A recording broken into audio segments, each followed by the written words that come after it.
السلام عليكم. المهم الاخوان، واحد الاخ ما عرفتوش كان كيضحك ولا كان كيدوي بصح. المهم تلاقاني بقينا كنهضروا، قال لي انت كتمشي للجامع باش يشوفوك الناس، زعما راه كتصلي. وانا نسكت، ما عرفتش، ما فهمت والو انا في هاد بنادم. المهم بالنسبه لهاد القضيه هادي، شوف، بالنسبه لي انا كشخص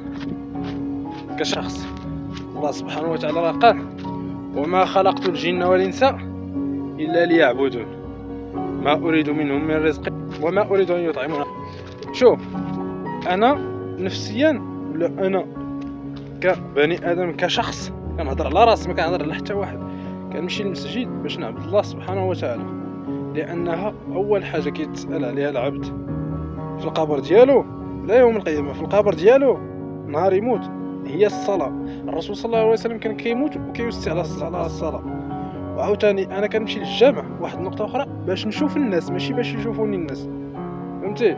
باش نشوف الناس، يعني ماشي نشوفهم كمحبه ليهم.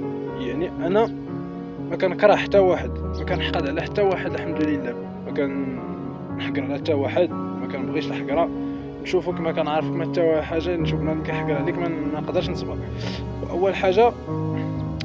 ثاني حاجه، انا كنمشي للجامع كنصلي لله سبحانه وتعالى، ماشي لحتى واحد. ما عرفت واش كان كيضحك ولا سميتو. المهم هذا هو الجواب ديالي. تحياتي، كنتمنى حتى انت تبقى تمشي للجامع باش يشوفوك الناس.